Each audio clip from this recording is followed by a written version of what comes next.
Brexit feels like a never-ending saga, and our viewers love to talk about the different seasons of Brexit that we're living through. I believe that according to many, we're in season 4 at the moment, but I'm sure I'll be corrected in the comments if I'm wrong. Regardless, one ongoing story arc throughout the entirety of Brexit has been the negotiations.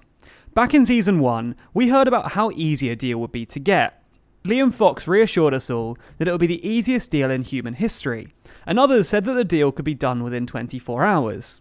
Then, in seasons 2 and 3, everything suddenly seemed a lot harder. May laid down red lines, the EU negotiated, and a deal was reached, only to be struck down 3 times by Parliament. And in this current 4th season, Johnson seems very confident that a deal can be reached, that with a bit of determination, the Brexit issue can be solved for good. But with only 44 days left until the Brexit deadline, it looks like the season finale on this one could be a bit of a cliffhanger. In this video, we're going to discuss the current state of Brexit negotiations, how likely the UK is to leave with a deal, and blissfully, I'm going to drop this season's metaphor, because honestly, I don't even fully understand it. Before we do though, I wanted to shout out our podcast. I'm not going to play you any clips or anything, I just wanted to let you know that our show is finally available on Apple Podcasts, something you've all been calling out for, as well as being available on Castbox, Overcast, Pocket Casts, Spotify, Anchor, and YouTube. So for a full list of where you can listen, check out tldrnews.co.uk/toolong. There's a link to that down below. Also, in the next episode of the podcast, we're going to answer a whole bunch of your questions. So if you have a question about Brexit or about TLDR, check out our latest episode where we tell you how you can contribute. So as that long convoluted introduction set up, the UK and EU have been trying to reach a deal for a while now, and with 44 days left, Johnson still seems confident that a deal can be reached. Despite this, he's insisting that the UK prepares for a no-deal Brexit and readies itself for impact. Ostensibly, this is for 2 reasons. Firstly, Johnson believes that if the UK prepares more for a no-deal, then it shows the EU that they're serious about leaving. If the EU believes that the UK is ready for a no-deal and not scared of that outcome, Johnson says that will make the EU more determined to negotiate, as they want a deal to protect themselves from the fallout of a no-deal. Essentially then, this is a negotiation tool. The more ready the UK is for no deal, the more credible no deal is as a genuine outcome in negotiations. There's a certain number of question marks around whether this will actually be successful though, with one EU diplomat saying that the EU doesn't function with a gun to its head. In fact, that diplomat went further, saying that the gun was actually pointed at Johnson himself. That's because many believe that the EU are actually more prepared for no deal than the UK is, and that it would damage the UK far more. The second reason he's determined to prepare for a no deal, despite saying that getting a deal is very possible, is that he knows that a no deal might just happen. As much as he talks the big talk about negotiations, Johnson must know that a no deal Brexit is a very real possibility.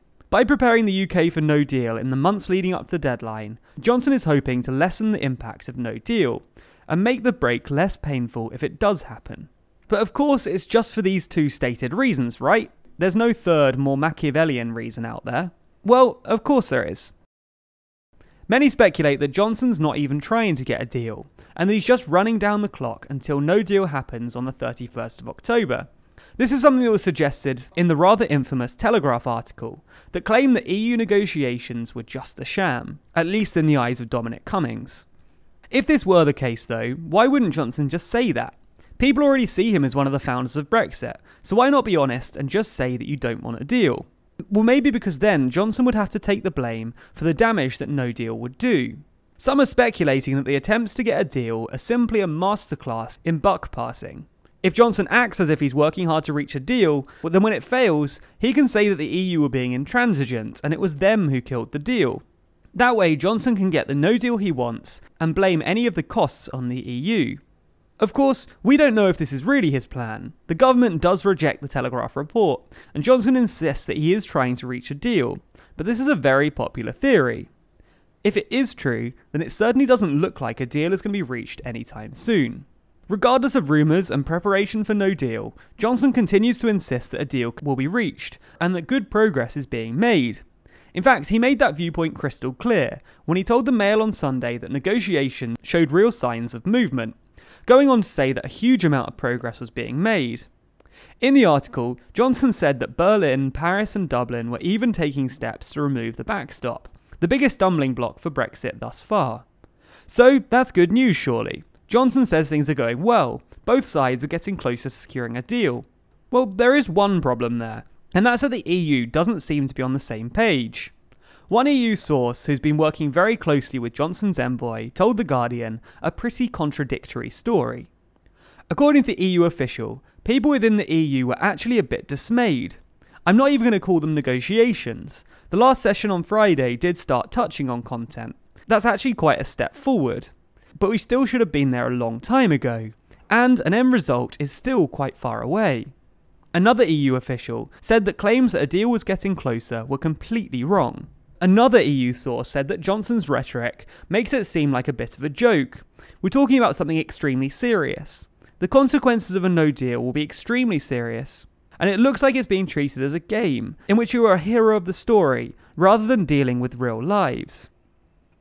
So, after those quotes from the EU, I'm not sure it needs repeating, but the EU has a significantly less optimistic outlook than Johnson.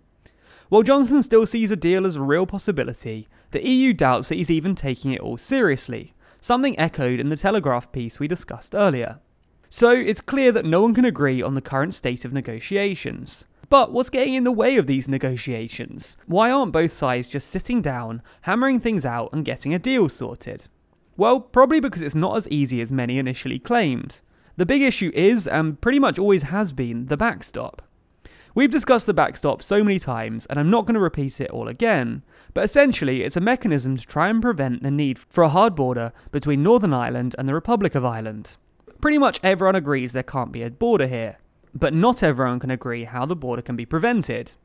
Johnson simply wants to scrap the backstop, but the EU insists that the backstop, or at least a very similar mechanism, must be in place to prevent a hard border. And that's partly why negotiations have stalled. Both sides have drawn their battle lines so clearly, it's hard to see how they can break this impasse. But that doesn't mean that both sides have given up. In fact, on Friday, Johnson went to meet with the Irish Prime Minister to discuss this very issue, and claimed that he was still working to formulate a deal. In fact, he actually went further, describing no deal as a failure of statescraft. However, it was never clear during that meeting how he planned to make this deal happen, with him continuing to insist that the backstop has to go. The Irish Prime Minister responded as you might expect, and said that no backstop would mean no deal, saying that it was impossible to replace the guarantee provided by the backstop with a promise. So, is there a compromise that could be reached? Is there any sort of middle ground at all? Or is everyone just better off giving up? Well, we think there might be. The EU has said that they would happily apply the backstop just to Northern Ireland, and not to the rest of the UK. This was in fact the original plan, as set out in May's first deal. However, it was changed because the Democratic Unionist Party insisted that it had to apply to the entirety of the UK. That's because the DUP didn't want Northern Ireland being carved away from the rest of the UK, because they feared that this would make Irish reunification more likely. The DUP were able to force the change and make the backstop apply to the whole of the UK, and they were able to do that because they held a lot more power back then. May's government did have a majority at the time, but only with the support of the DUP. The reality is very different for Johnson.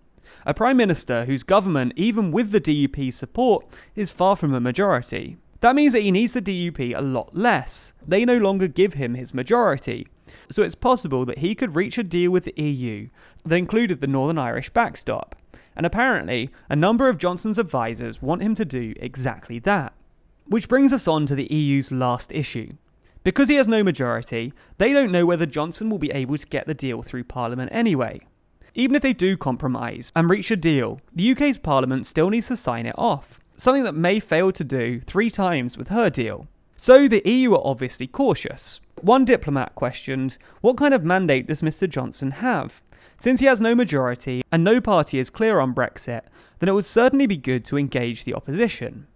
And if the EU don't believe that the Prime Minister has the authority or power to make a deal happen, then why capitulate? Why spend hours muddling through a deal? A deal might just be possible, but with so few days left and with resistance on both sides, it's hard to see how it could happen in the next 44 days. We will of course keep you updated on this and everything else Brexit, so be sure to subscribe to our channel. You can also hit the bell icon if you want to be notified every time we release a video. And if you want more from us, you can find TLDR across all social networks simply by searching for TLDR News. And if you want your name featured at the end of the videos, just like these people, then you can sign up to back us on Patreon. There's a link to that in the description.